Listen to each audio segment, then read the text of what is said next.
మనిషి చాలా విచిత్రమైన ప్రాణి.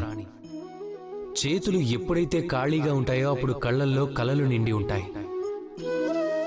కోల్పోవటానికి ఏమీ లేకపోతే దేనినైనా పొందటం కోసం ప్రయత్నం చేస్తూ ఉంటాడు.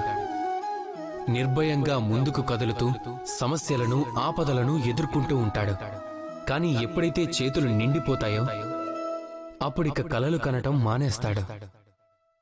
కానీ దేన్నైతే పొందాడో దానిని చేజార్చుకోకూడదని ఆ భయంతో సమస్యలను, ఆపదలను ఎదుర్కోవటం మానేస్తాడు.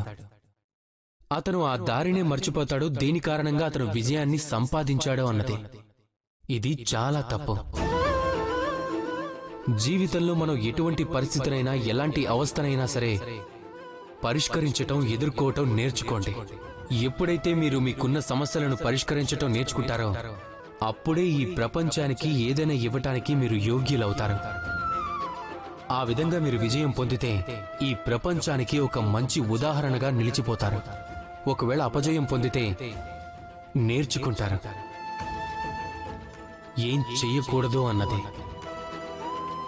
జీవితంలో సమస్యలని ఎదుర్కోండి, వాటి నుండి పారిపోకండి.